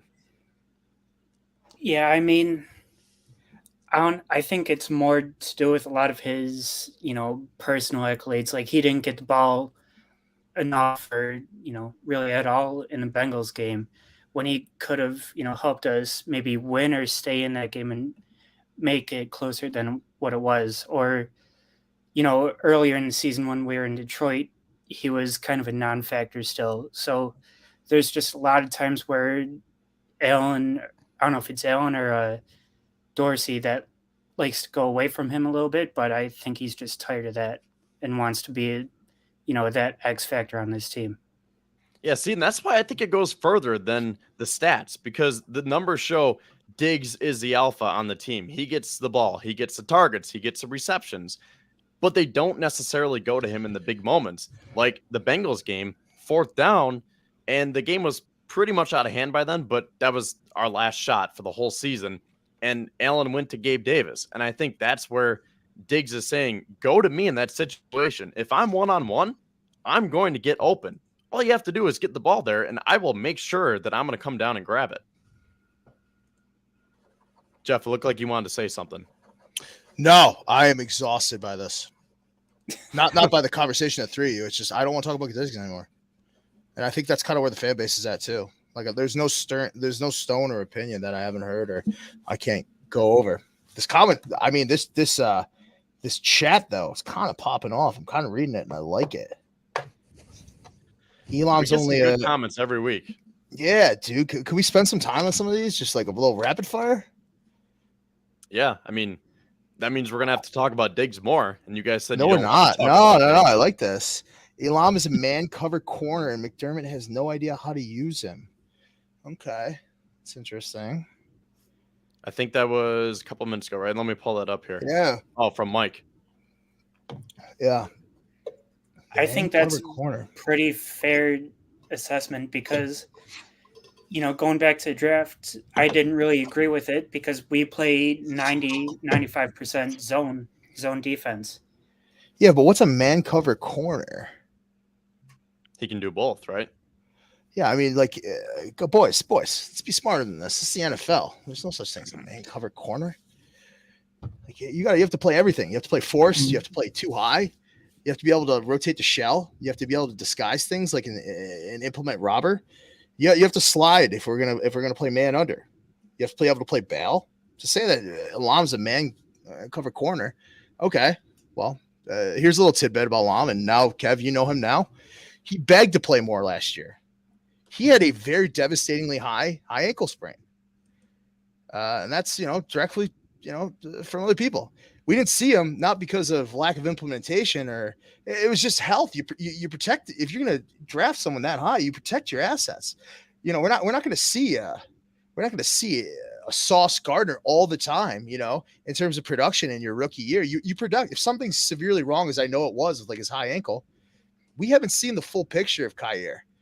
And especially with McDermott calling defense this year, it could be ever more dynamic. When's the last time you saw a corner blitz from the Bills? I'll wait. Can't tell you. That's something he implemented in Carolina. In talking to Kyer, AJ Klein is taking real Mike linebacker snaps. That's interesting. You ever see Taylor Rapp? There's so many more interesting things to talk about than Diggs. That's, I guess, where I'm coming from. These are all half-baked ideas, but also points of conversation. Well, tying all this together, an interesting comment here from Walter. I'm very concerned every time our defense is on the field in the playoffs. So obviously he's using that quote from McDermott about Diggs to talk about something that we were just talking about, the Bills defense in the playoffs. And these are conversations that we've had right along. How do we feel about Sean McDermott calling plays? Because, Jeff, we opened the show, and that's one of the first things you said, that we should be talking about the new defensive coordinator for the Buffalo Bills and not this whole Stefon Diggs situation. I think the only thing that you're going to see consistent, and I'll throw it to the other cats here, is that you're going to get Eric Washington's defensive line rotation. Just what it is. And that kind of works out for well because, I don't know, Vaughn Miller coming off an injury. Don't you want to see him most productive, only taking 30% of the snaps? You're just going to get that with Eric Washington. That's not going to deviate. So that's one of the things I would say. Does anybody see that coming in as different? No, I think that we're still going to have the D-line rotation, and obviously it may not be appealing for the average fan to see the starting line on the field less than 70% of the time, but there is also some appealing things, like you keep your guys fresher. I know that a couple weeks ago when we had Poona Ford's high school football coach on, he said one of the reasons that Poona Ford decided to come to Buffalo was he liked the defensive line rotation. He wanted to be used a little less compared to how he was used in Seattle his final year. I mean, it's easier to keep your motor juiced when you only are responsible for situational slaps and you're working in tandem. Also, like when you have a fresh defensive line, whoever's going to play that Mike linebacker position knows that they're going to get like they're going to get like full east-west autonomy with fresh hands and a fresh motor in there, which I think is important because we still don't know who's going to start at Mike. My personal guess is AJ Klein. You saw him play a little bit of Mike in Carolina under McDermott's helm, and that comes from Kyer telling me. But we got the new cat coming in as a draftee. Like it's interesting. And I think we can finally, and I hope to God, guys, please side with me or I'm logging off. No more straight nickel personnel, please, for the love of God. Throw some diamonds, throw some traditional, like, I don't know, 4-3, 3-3. Please. Positionless football, right, Jeff? Ugh. I love this football. 3-3-5. 3 safeties. Someone in the chat said 3 3-3-5. Yeah. 3-3-5. Yeah, like Billy said. Billy Williams. I would love to see that. I think that's a great point. And I think adding Taylor Rapp to his defense allows you to play some 3-3-5. You know, he Or can play even just- linebacker, DB, D-line, put him anywhere. The main thing that I want to see is aggressiveness, because the Bills are so aggressive on offense, but they're so conservative on defense. And I want them to channel some of that aggressiveness on defense and not play that soft zone nickel coverage like you were saying, Jeff, and mix it up a little bit, because going back to Leslie Frazier, the numbers that I always pull up, over the last 3 playoff losses, the Bills have given up over 1,400 total yards and 107 points in the biggest moments of the year. I hated the soft zone nickel coverage for reasons outside of pass coverage. The problem is the soft zone nickel coverage, typically you're playing man under. And when you're setting the run defense, I think I've explained this before, is either you have cloud force, which is the corner is setting the edge of the defense. You have the sky force, which is the safety rocking down and setting the edge of the defense, or you have backer force. Too many times you have the slot receiver motioning inside, thus sliding us down, and Taron Johnson's responsibility to set the edge of the defense. That's just a man playing out of position. And we were just such stalwarts of never deviating from nickel personnel that there was no answer from it. It was just like, yeah, you'll beat us on this, but we'll take away your pass game. It's like, well, you know, you have to dynamically shift. Like I'm a big guy. You guys remember Ted Cottrell? Love that guy.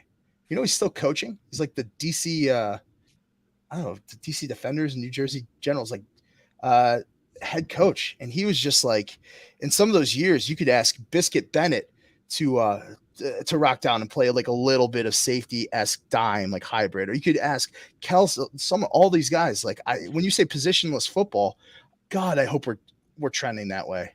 And that's not to say that like if you're caught out of position, you can hold your own. I'm talking like, you know, catch us in these unique scenarios and watch our adjustment. It might be something that it'd be different. And I think that's where the robber game comes in with Taylor Rapp. He played a ton of robber coverage, which is basically anything converges in front of or anything crosses your face, you can converge on it, or you can deep pivot out. I think Taylor Rapp's going to be great.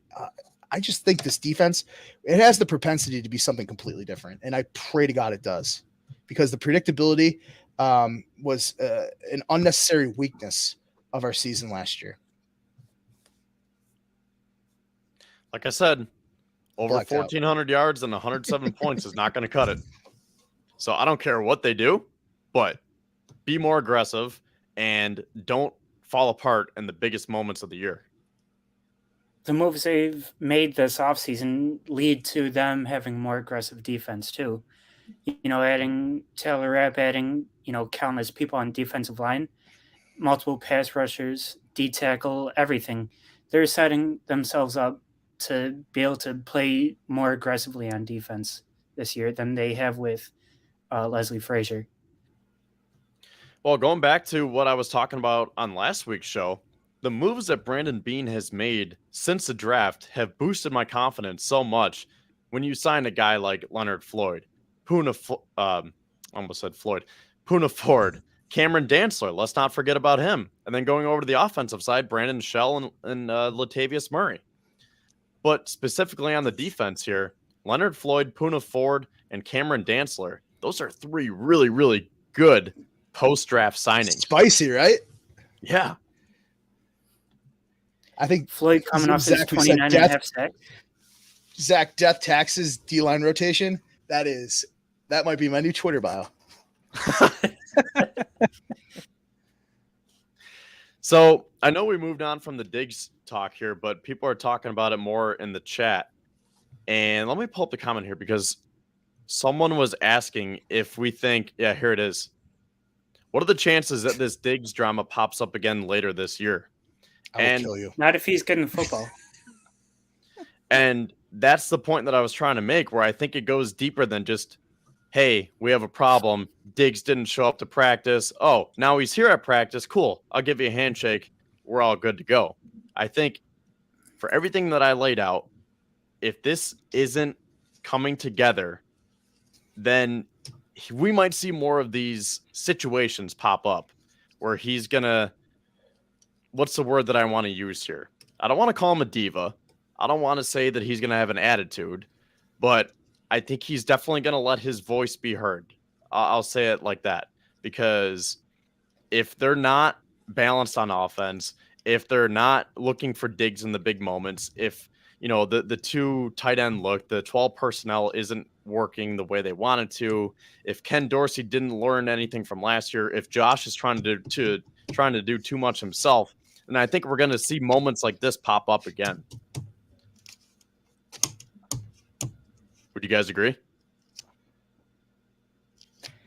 I mean, if he's not getting the ball in big moments and they're going to Gabe Davis or Dawson Knox instead and we're not winning football games because of it, then yeah, he's going to be pissed off.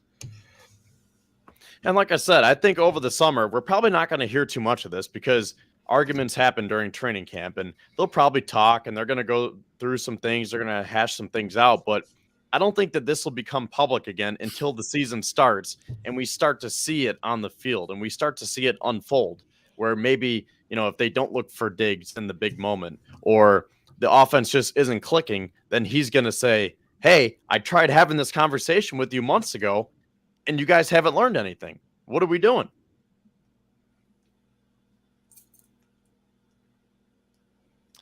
Okay, so let's switch topics and move over to the offensive line rankings.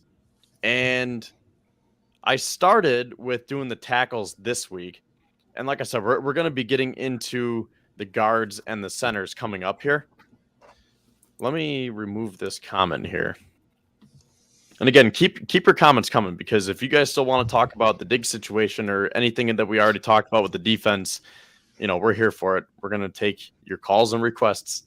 But so yeah, I wrote the article and the top 10 offensive tackles. What do you guys think? Because Zach, I know you saw the article. Bryce and Jeff, I'm not sure if you guys had time to read it through, but do you have any specific names that immediately come to mind when you think of the top 10 tackles in the NFL? I'd say Trent Williams and Orlando Brown for sure. That's interesting because Orlando Brown didn't seem too favorable according to other media outlets. I did have him in my top 10. Jeff, do you have any names? I mean, Trent Williams, he's the top of everyone's list, but when you think of just a great stereotypical left or right tackle, you think of blank. I think of Taylor Lewan, but I know we kicked the tires on that guy. I know that for a fact. I know his medicals. I think he's going after a surgeon actually, for who did the knee. But it's I think the Taylor Lewan thing is like a cautionary tale. Like it's like you guys ever seen the movie Heavyweights, where it's like Josh Birnbaum, get on the scale, get off the scale.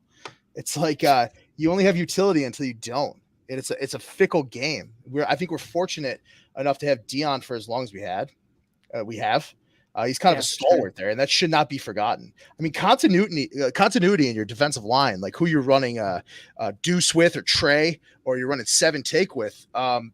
Continuity matters, and kind of playing the same guy and knowing the idiosyncrasies of hand placement and whether you got to chip or bogged down, like that matters. So I think the fact that we've picked up some like kind of stalwarts and we've picked up some guys who've been in the league long enough to know what works and what doesn't, that's great. And I think we're kind of on the forefront where if we get the year that we should get out of Spencer Brown at tackle, as we should get, he did play hurt last year, did have the back issue, got LASIK this year.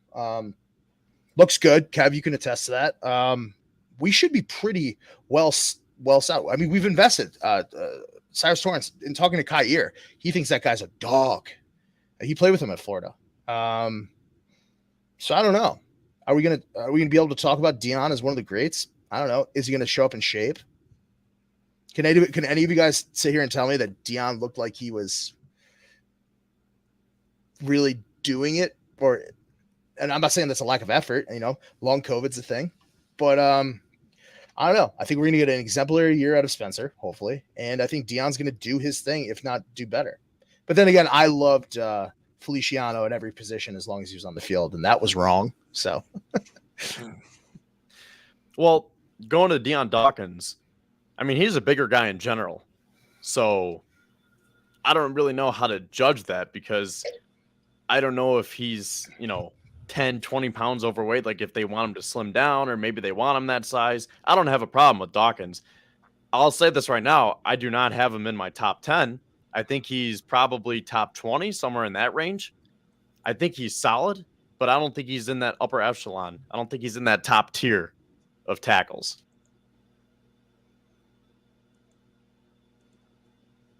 Yeah. I think I would put him top 15. Yeah. Okay. Yeah, I think that's fine. It's fine. I don't think he exemplifies the tenacity that Spencer Brown does at times. I mean, we haven't seen that tenacity since Richie. Like, I'm going to absolutely destroy you. I mean, we saw that, remember when Mitch actually absolutely destroyed that dude who touched Josh late at home? Mitch Morse, you never saw that aggression out of him. I would like a renewal of that tenacity. Like, yo, you come for our boy. It's like, it's like the Wire. You come for the king, you best not miss. I would like to see a renewal of that, like, just nastiness that Ken Hall played with. The Delam Delore, kind of had going. Richie definitely had going, right? And I hate to say it, but Cody Ford kind of, remember that costly penalty or whatever on the playoffs versus the Texans. Remember, he was just playing like, I'll punch you in the throat thing. I miss that type of tenacity in our offensive line. I mean, I think we kind of saw that from... Go ahead, Bryce. No, I was just saying, I think we kind of saw that from Dawkins in the Chiefs game late back in, what was it, 2021, when we were getting obliterated by them and Josh threw the ball at his helmet. Couple offensive linemen went over to protect Josh, and Dawkins was one of them, going back to your Cody Ford point. I feel like no matter who is on the Bills' offensive line, they're going to protect Josh Allen. Like, it doesn't matter if it's Richie Incognito or let's just say David Edwards. I feel like every single one of them is going to say, that's my guy, and no one's touching him. That'd be the hope. If he falls down, you want to see 5 other guys reaching their hand up to get up, making sure he's not getting himself up off the ground. That's a cultural thing. Hey, remember, speaking of which, remember the fake handshake between Vaughn and Tyrod in 2017? Yeah. Remember that, Jeff? Didn't Vaughn get penalized for that? Yeah, he did. Yeah. Yeah, he acted like he was going to help Tyrod up, and then he goes, nope, never mind. To bring me to my next point, Rex Ryan is a loser. The next time, like, some pundit's just like, they're talking about the AFC East and they're like, hey, Rex, what's your opinion? It's like, can we, like, if we're talking about feet, you might have credentials here, but you've been run out of town by 2 teams. Like, get bent, dude. All right, well, getting back to the top 10 tackles here. Do you guys want to take a guess if you don't already know who I had at number 10? Zach, I know you know, unless you forgot. I think I'll hazard a guess, but go ahead if you want to name drop. Do you want me to actually guess because I do know who it is, or do you want me to just throw it so everyone else can guess? Just say the real one, and then we'll just get into it. Okay. Rashawn Slater. There it is. Rashawn Slater I have at number 10. How do you guys feel about that? Because this is a guy that missed the majority of last season. He tore his biceps in week 3, but he had a really, really strong rookie season. And I think if he can get back on track this year, then he is definitely worthy of that top 10 spot. And I think he's going to keep going up. Kev, in your top 10 list, how many of these guys are we going to face? How many what? How many in your top 10 list? Like, how many of these guys are we going to face this year? That's a good question. Ooh. I didn't really look that far into it. Well, okay, just looking at the names. How many do you think Floyd kind of makes us a little bit more punchy and competitive with any list you put together? Yeah, for sure. That's why I love that signing so much, because if Vaughn is in fact out to start the season, you get a proven finisher in Leonard Floyd. And then when Vaughn comes back, you have both of those guys together, because last year in the playoffs, no one stepped up when Vaughn was out. So now you have two guys who won the Super Bowl together in LA. I really like what the Bills did on the edge this year. And, if you want to go to the inside too, Poona Ford, he's a disruptor. And you still have Yeah. Greg Rousseau rotating in there too. Exactly. And who knows? Maybe this is year that Boogie Basham or AJ Epinesa really pop off. Maybe. I mean, it was year 3 for Epinesa, so we could see it from Basham, I guess. I doubt it, but who knows? In terms of Rashawn Slater, as a rookie, he earned second-team All-Pro honors and a trip to the Pro Bowl after only allowing 4 sacks in 1,116 snaps. He finished with an 83.6 PFF grade, while his pressure rate allowed was just 3.7, the lowest allowed by a rookie left tackle since 2010. So he definitely had a solid rookie campaign, and we'll see if he can continue that with a healthy bounce back year in 23. Yeah, I mean, onwards and upwards is kind of what the offensive line is like, kind of what you hope for. Like you put in a system, you put in a blocking scheme. You trust people to be there. You trust people to chip when they're going to chip, deuce when they're going to deuce, and that's what you hope for. Barring injury and all that other stuff, which does happen in training camp. That's why we bring how many offensive linemen we bring into training camp for the Bills? Anybody know offhand? I think we have 18 or 19 right now. Dude, injuries happen. Injuries for sure happen. So, and I hope it doesn't, kind of stagnate any progress in some of these people, All right. Well, I'm just going to read 9 through 6 here. Do it up. That way we can discuss a little bit more. So number 9, I have Orlando Brown. Number 8, I have Christian Darrisaw. Number 7, I have Penei Sewell. And number 6, I have Ryan Ramczyk. So initial thoughts on those guys. And do you think that they are properly placed? Bryce, I know you're talking about Orlando Brown. And a lot of the lists that I looked at did not have Orlando Brown as a top 10 tackle. But I think that he is worthy of being that, especially being Joe Burrow's blindside protector this year.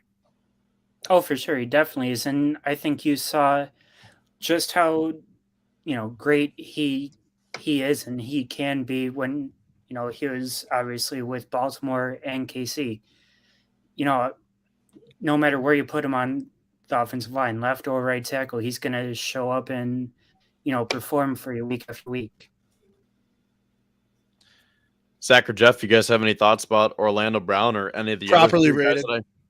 Who? Properly rated. Cool. Yeah.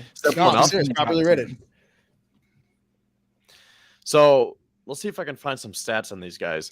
See, the knock on Orlando Brown, they're saying that he doesn't really have a high ceiling, but his floor, he was just kind of stuck in the middle. His PFF grades are always right around at 75, but he's just one of those guys. He's always solid. He's not a dominant Trent Williams type of tackle, but he's not going to fall all the way down and say, oh, we can't be giving him this much money, because he signed that 4-year contract for $68 million. Jonah Williams is moving over to right tackle now. It seems like they're not going to be able to find a trade partner. Maybe they can over the summer. But yeah, that's the new left tackle in Cincinnati. So, tying this in with the Bills, that is going to be huge, because if they meet in the playoffs again, they couldn't even get pressure on the offensive line last year, the backup offensive line. Now you add a guy like Orlando Brown. I really need to start seeing our defensive linemen step up. So, Kev, who'd you have for 8765? Number 8, I had Christian Darrisaw. He really turned it up. Dude. Say it again. I know nothing about this dude. So I had Darrisaw at 8, Penei Sewell at 7, and Ryan Ramczyk at 6. Now, Darrisaw and Penei Sewell were both drafted in 21, and both of these guys, especially Darrisaw, where he started a little bit slow, but then last year they really popped off. And going into this, I wasn't really even thinking about Christian Darrisaw as a top tackle, but the more I looked into it, I was like, holy cow. So he went from a 71.9 PFF grade in 21 to a 90.3 in 22. In 853 snaps, he only had 2 penalties called on him, and he allowed 5 sacks. And according to PFF, just 2 players at the position bettered the 90.6 PFF run blocking grade produced by the former Virginia Tech standout. And while he still needs to improve his consistency in pass protection, his 82.4 PFF pass blocking grade was the 8th best mark at the position. And then in terms of Penei Sewell here, he only allowed 2 sacks in 1,142 snaps last year. He had an 80.6 PFF grade. Now, he did have 10 penalties called on him in the 17 games that he played in last year, but overall, he improved and he got his first Pro Bowl nod. So both of those guys were from the 21 draft class. Same with Rashawn Slater.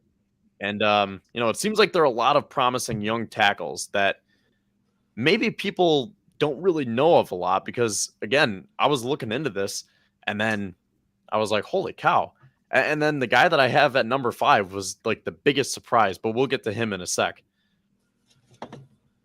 Because Ryan Ramczyk, he is one of those guys, just Mr. Consistent. He's been in New Orleans since 2017, and he was an All-Pro for 3 years in a row, and he always grades out very well. I actually had him at number 6 last year. Came back from an injury because he missed 7 games in 21, I believe. Yeah, we're on 23. I keep forgetting that. But he missed 7 games in 2021, came back, had a strong, solid year last year. And he's durable, too. Other than those 7 games that he missed in 21, he's only missed 2 other games in his career. Let me ask you guys something. How old is old for an offensive lineman? Mid-30s, probably? I'd say, Yeah. once you hit 33, Probably 34. Yeah, I'd pull the chat. How old is old for an offensive lineman?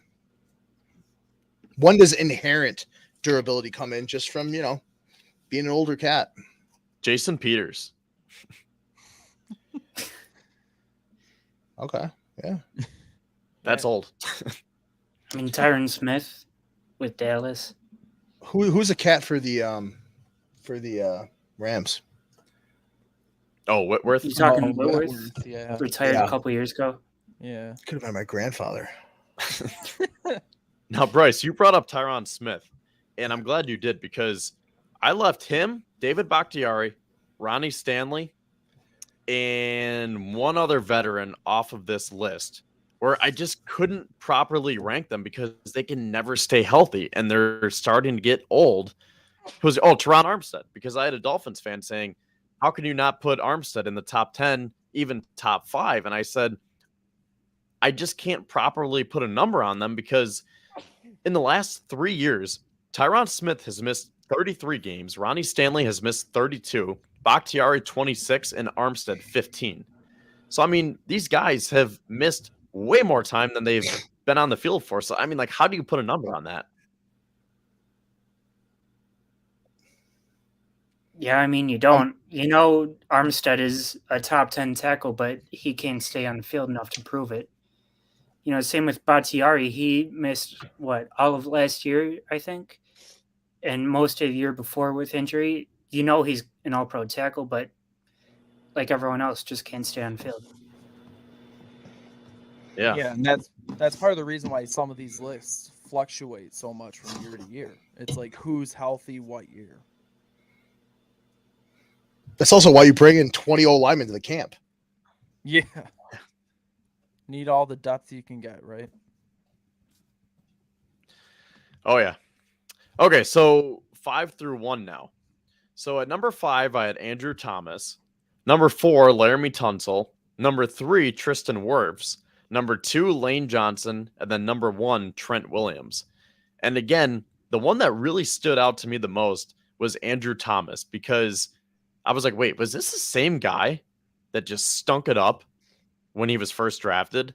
And now everyone loves him. And the numbers are favorable. His stats are really good.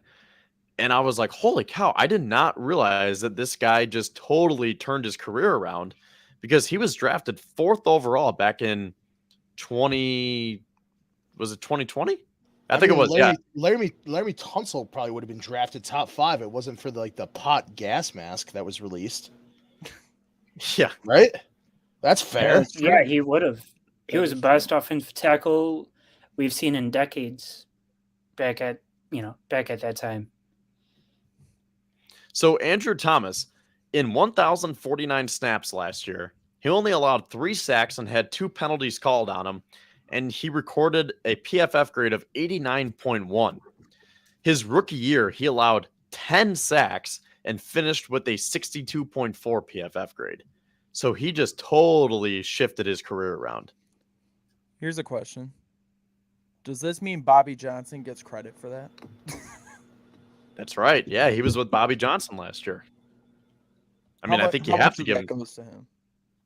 You have to give him some credit, right? I mean, Thomas has been getting better and better each year, but last year was really, really solid. And I think you would have to credit the coach at least a little bit because, yeah, a lot of it's on Andrew Thomas for improving himself. But, yeah, that's a good point, Zach. You got to talk about Bobby Johnson and maybe even Brian Dable, some of the schemes that they're running. Jeff, any thoughts? Kind of. You know what I'm kind of concerned with our tackle play? Like someone just said in the chat, Dion, it was probably Dion's worst year. I don't think categorically it was. If you put any stock into those PFF grades, which I mean, I don't. But I do. What Mike Hardy said was he was with Saffold. I think there's value there to what Mike just said. It really matters like who you're running some of these schemes with. It also matters that like we dealt Zach Moss pretty, halfway through the season. Zach Moss was an amazing jet protection back. He was great. And sometimes we'd shade him in kind of the shotgun personnel to some of our weaknesses in D line. But I just want to highlight Mike's comment. I think that's pretty, that's good that you take the information you're given, Dion optically not his best year. But he was paired with Saffold in a lot of block schemes. Optically not Spencer's best year, but he was playing with an absolutely shattered back. That they didn't even think he was going to start the first 4 games, but he had to out of necessity. I would have thought Tommy Doyle would have got a ton more play time, right? Tears his ACL. So a lot of these guys we're naming on this list right now have had a propensity to stay incredibly healthy in a game that like calls for like real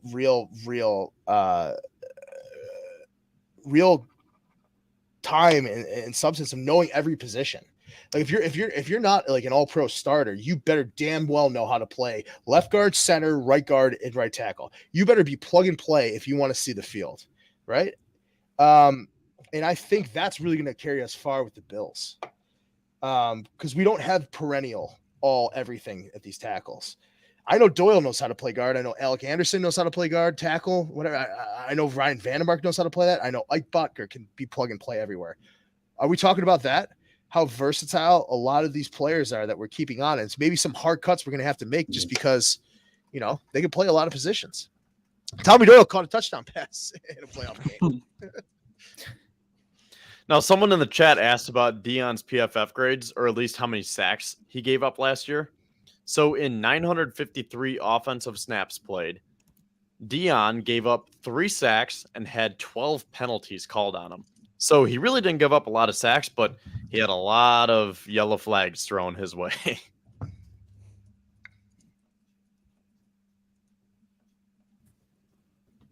And let's see, his grade was a 73.5. Not great.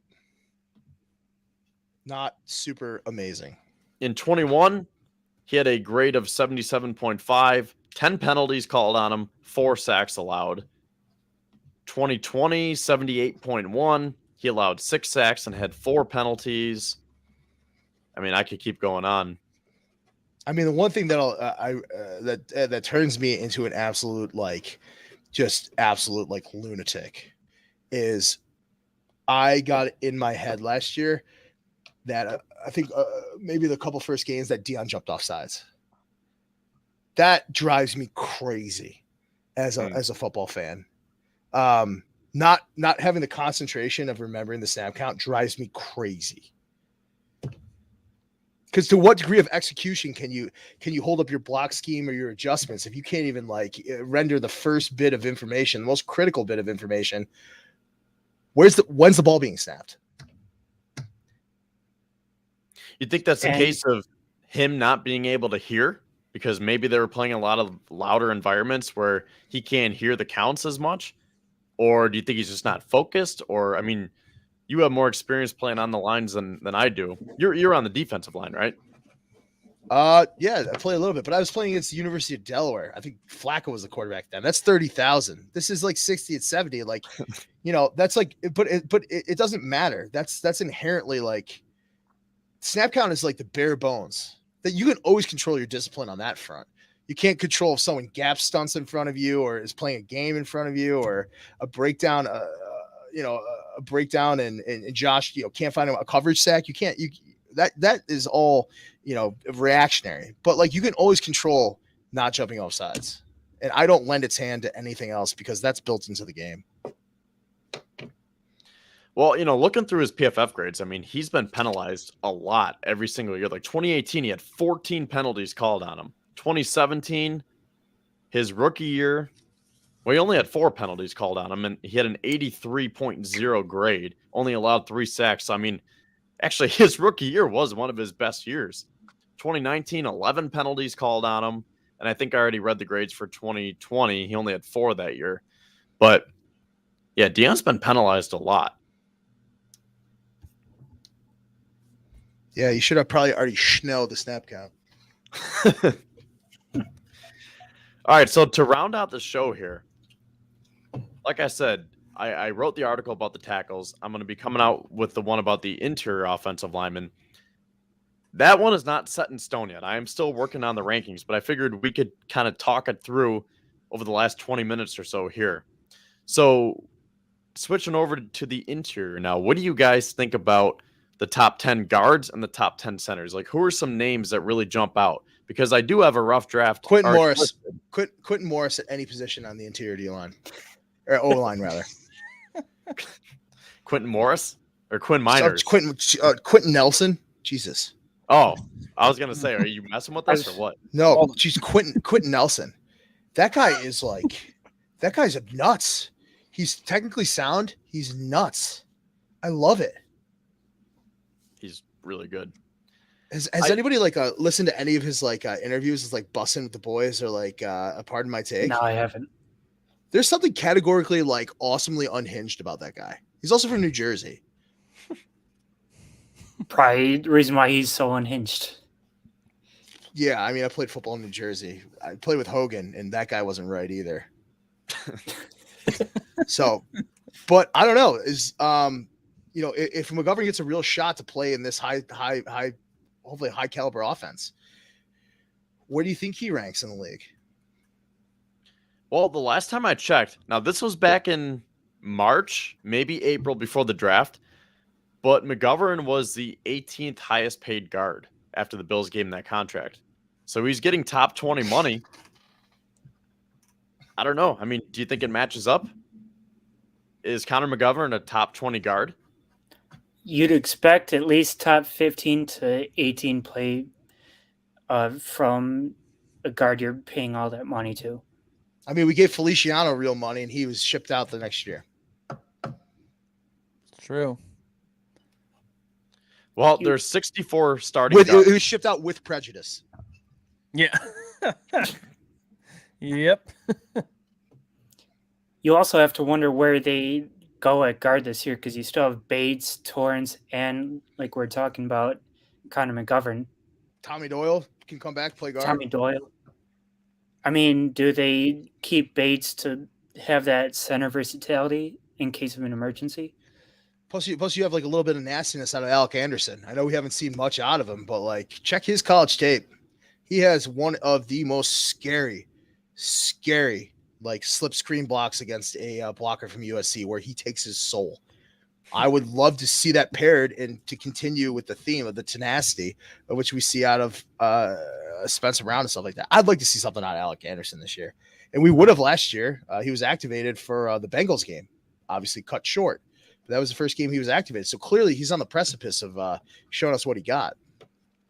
There's a reason why he's been on practice squad all this time. 1 year.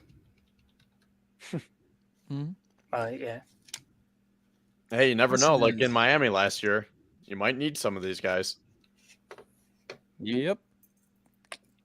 So, okay, if we were to put a list together, who do you think we're going to have on there? I mean, Quentin Nelson is obviously Is he your number one? Two, top three. Top one. Who's your number one? I already made a list. Zach Martin, I think he is still number one. Quentin Nelson and Joe Petonio, I think those are the top three right there. I think that's a fair start. I think it's properly rated. And then for my top five, I had Chris Lindstrom and Joe Tooney. I think that's pretty fair, right? I might put Looney.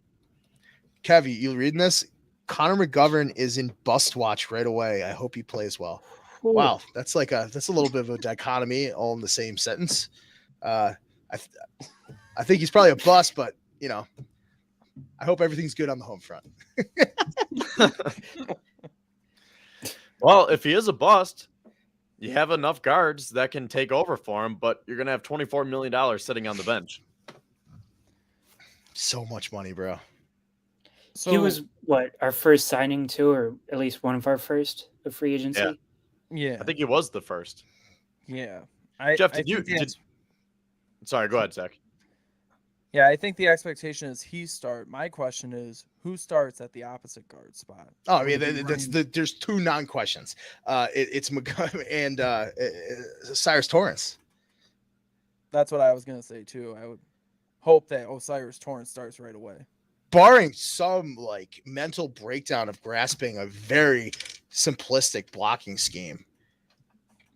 Those are those two. You have to.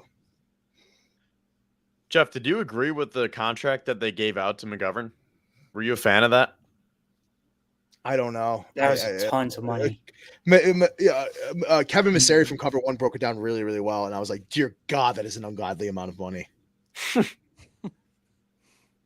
the point where he's non-benchable at least for the first game, unless, like I said, barring some difficulty for him to conceptually get the blocking schemes we're playing.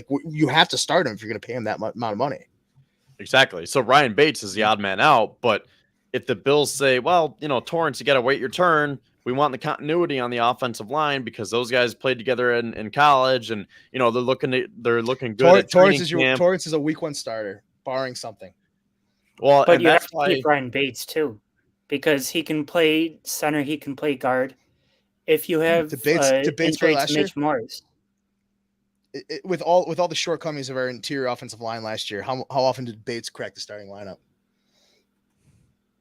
I thought he played most games.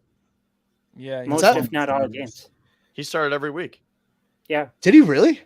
Yeah, he was starting. God, oh my God, I'm so sorry. I'm thinking of Bucker. I'm so sorry. Correct. Jeez, wow. Well, they have Ike back too. Yeah, I apologize. That was so punchy. Year. That was so dumb. I should whip myself. Sorry. Well, that's why I was. Jeez, that was pretty. I'll give you a moment to, do whatever you got to do, but recover from that. Yeah. That's why I was pretty critical on our draft coverage of the draft selection of Torrance. And I was trying to make this point where I wasn't trying to be critical of Torrance, the player. It's just the way the Bills went about it didn't make sense because I just had that contract in the back of my head where I was like, you just gave this guy $24 million and now you're drafting Torrance. And yeah, he's a great pick. Yeah, that's free labor though, dude. Those rookie contracts are free labor. Mm-hmm. Well, again, the point that I'm trying to make, though, is that's a lot of money to give to Connor McGovern. And I know they didn't know that they were going to be drafting Torrance. But at the end of the day, if they were scouting Torrance and said, okay, if he's there, we're going to take him, that's just a lot of money to be dishing out to Connor McGovern when, I mean, really, I don't think a lot of people thought he would be there. No, No, he was Kyrie the didn't. first round pick. Oh, probably not. Yeah, Yeah. I watched the draft. I was texting you, Kevin. I was watching the draft of Kyrie, and Kyrie was just like, "How the hell is this guy still here?" And he played with him.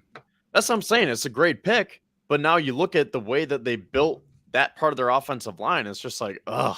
Like you said, that's $24 million that like he's going to be starting week 1. But here's the thing, though: You're if not you going don't to put get that on the McGovern, bench. Why isn't if you don't get McGovern, and you don't get Torrance, who's starting out opposite of Bates? So you need that security there in case you don't get your guy in the draft.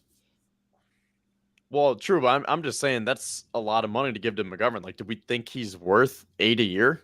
Or do you think it could have been just a 1-year prove it $5 million contract? You know, like that's a lot of money and a lot of term. I don't think he was ever going to get a 1-year prove it deal. Yeah, I guess he was at that point of his career. Ooh. I think we're gonna have some good discussions over the summer once we see him at training camp and start to piece together the depth chart. Well, I will tell you this, Kev. Sorry, I do have to jump on this one. Extended a little bit longer than I thought. Great discussion with the guys. Appreciate you letting me sponsor. This has been like awesome, and please forgive me for that misstep.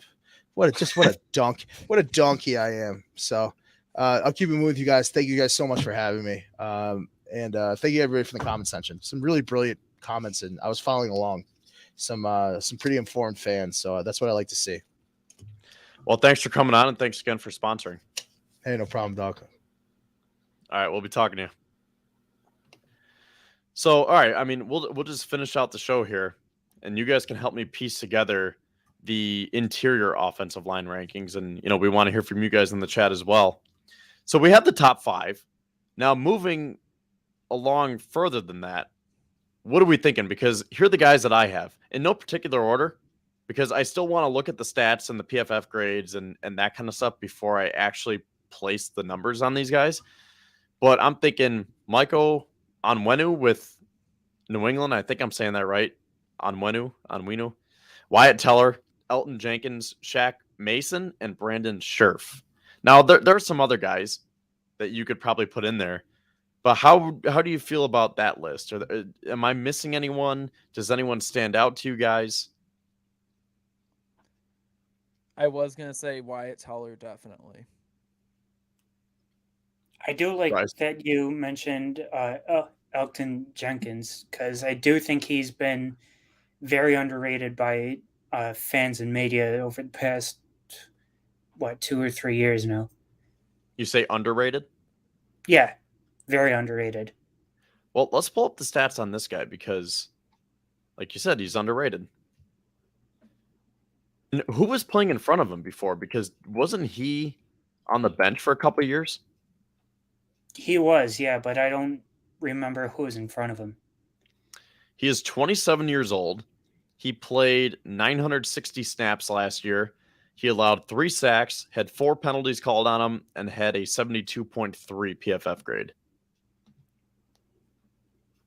496 snaps in 21. He played a lot in 2020. Didn't grade out too well. He only allowed 1 sack, though. So, yeah, I feel like that could be a sneaky guy that could be in the top 10. Mike says he's not so sure about Shaq Mason anymore. Yeah, I really haven't. He's getting old. Yeah, I haven't looked into the numbers that closely. So once I do, maybe I'll agree with Mike there. So are there any other guards that we can think of that we could insert into the top 10? I don't think this guy is top 10 yet, but I think he's trending in an upwards direction, and that's Quinn Meinerz from Denver. Your guy. My guy. I will never stop banging the drum for him. Has he been starting, Zach? Yeah, he's been starting in Denver. He was opposite, I think it was Glasnow last year. I think he's going to end up starting opposite of Ben Powers in Denver now. Going to have McGlinchey at tackle next to him. He's a real mauler. He's just one of those dudes we were talking about, like Osiris Torrance, one of those nasty guys. One of those guys you want leading the way, leading the charge. and he has a promising future. Hopefully, in a couple of years, we see him in Buffalo as a free agent. So before we switch over to the centers here, is there anyone else that you guys want to highlight? And just to round off the conversation about McGovern, is there any chance that he could be a top 10 guard? I just don't see it right now. I mean, maybe if he has a stellar 2023 season, yeah. But right now, I think Definitely not. it's, I Yeah, think no. it's pretty even with the money that they're giving him. And that might even be a little bit generous. Like, is he even top 20 right now? I mean, I would put him top 20, yeah, but to say he could be top 10, I think is kind of a stretch, even if he does have a good 2023 season. Yeah, Well- that's definitely a stretch right now. And it's interesting to see like someone like Torrance, where you definitely can't put him that high to start. But if he's as good as they're saying he's going to be, he could rise the charts this year, where maybe next year at this time, because that's the other thing with these rankings. I'm including my 2022 ranking. So it's interesting to see where these guys started and now where they're at over the next year.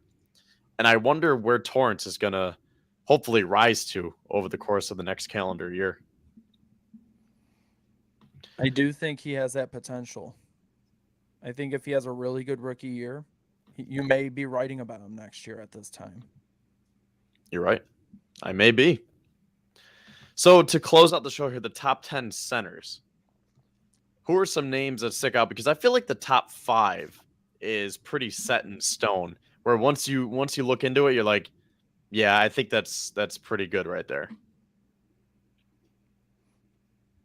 Well, I think you definitely have to have Mitch Morrison there. Top 5 or top 10? Top 10. Okay, yeah. I think Mitch Morse is top 10. Now, my top 5, I'm thinking Jason Kelsey for sure, Creed Humphrey with Kansas City, and then Tyler Linderbaum and Frank Ragnow with the Colts and the Lions. I mean, those guys have been sneakily really good. And then Corey Linsley, too, is still getting it done.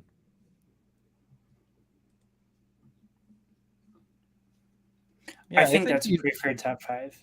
Yeah, that's fair. Because I think I had Corey Linsley as number 1 last year. That was very generous. And he dropped a couple of spots. Now, he was injured a lot of last year, right? Yeah, I do remember Chargers, losing a bunch of offensive players. I think he was one of them. Yeah, so I think that top 5 is pretty set. I mean, I could rearrange the order, but Kelsey, Humphrey, Linsley, Ragnow, and Linderbaum. And then after that, you have guys like David Andrews, Mitch Morse, Ethan Pochek, who went from Seattle to Cleveland in the offseason. I think he has a case to be top 10. And then Ted Karras and Ryan Jensen. Rodney Hudson even. Yeah, who's he with now? Is he still with Arizona? I'm not even sure. I thought he was a free agent, but I'm not sure. Yeah, he is a free agent. You're right. He used to be with the Raiders, right? Is that the same guy? Yeah. Yeah, that's the same guy. Mike says too soon for Linderbaum.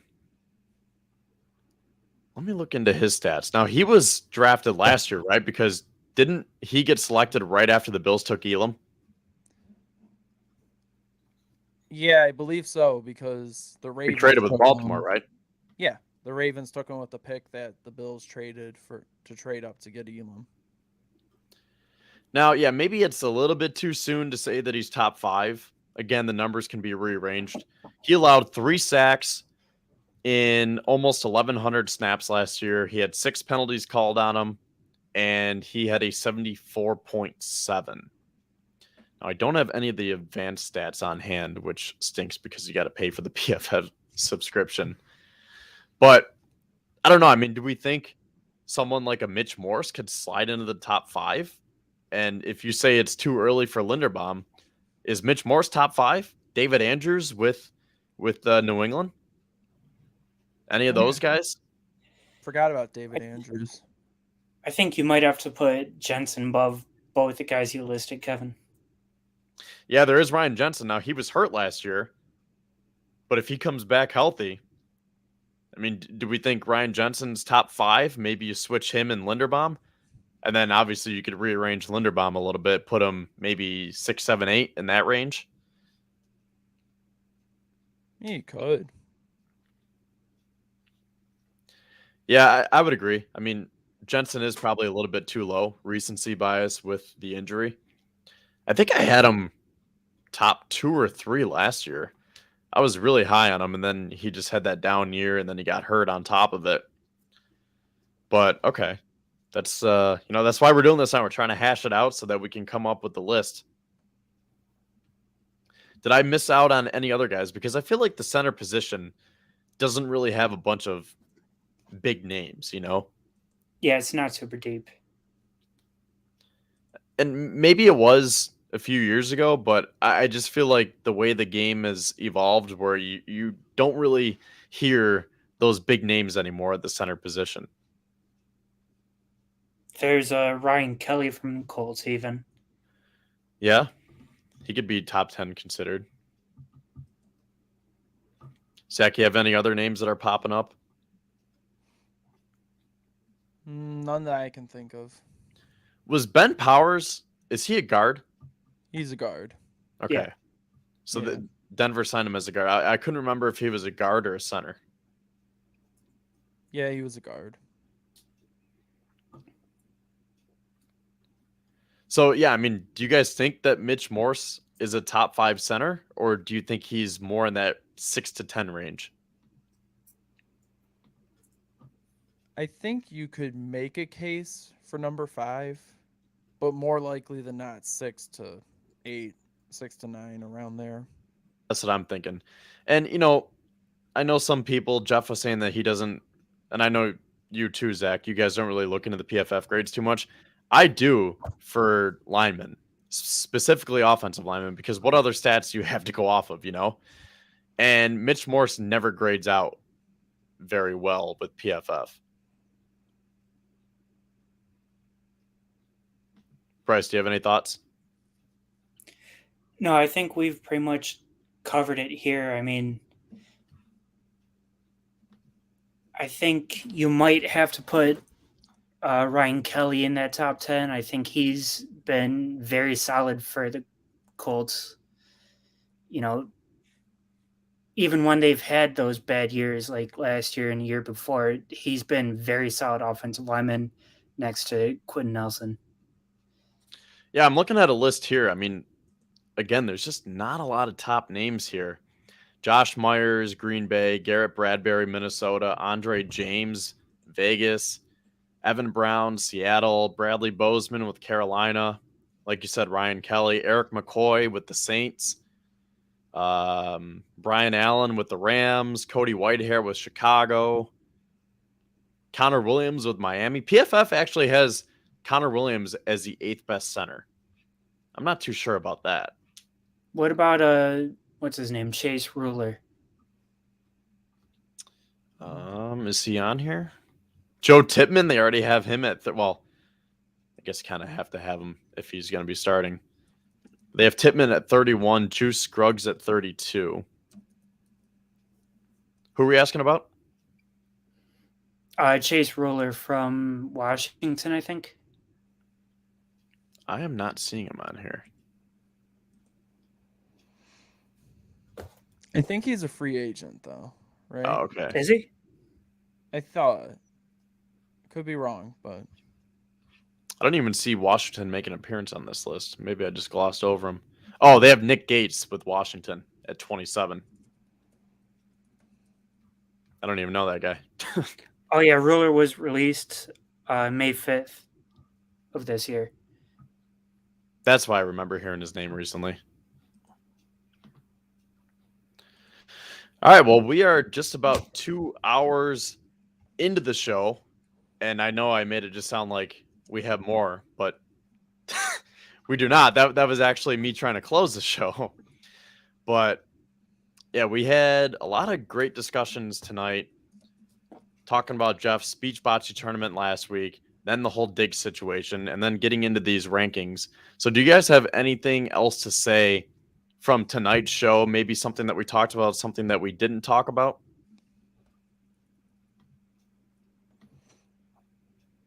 I think it was covered pretty nicely. Everything I wanted to hit. I can't speak for Zach, but I think, both of us had got to mention all our opinions on the topics. So it was a fantastic show tonight. Well, appreciate that. Appreciate the comment from Mike. And appreciate all you guys for tuning in to episode 13 of the BF Writers Club. We'll be back for episode 14 next week. Stefon Diggs. Hey, I'm telling you, people love that stuff. We were going on with our rankings and talking about the defense, and people are still talking about Diggs. Appreciate it, Walter. And again, I just want to thank Jeff for coming on and sponsoring the show with Sons of Erie. Make sure to check them out on Instagram. And Zach, what do we have coming up this week article-wise? Well, we got your official interior offensive lineman ranking. I know Bryce is going to have a couple pieces. Yeston will have his weekly Buffalo Bulletin. We'll see. We'll see on Wednesday what he has lined up for that. And I may or may not have a piece coming out within the next week or two. Ooh. Any Unless spoilers? I will say it will involve Stefon Diggs. Okay. Why Stefon Diggs should be traded by Zachary Vaughn. You heard it here first. I thought you said it's a non-story, though. Everyone So go bombard him with comments. So now we're on the broadcast version. You say it's a non-story, but now you want to turn it into a story for the print version. See how the media gets people? They're Got to get the clicks. Got to make the money. setting me up. I'm telling you, man, the media. All right. Well, that'll do it for tonight's show. Again, thank you guys for tuning in, and we'll catch you guys next week for episode 14 of the BF Writers Club. Go Bills. Oh, yeah. Go Bills. Go Bills, baby.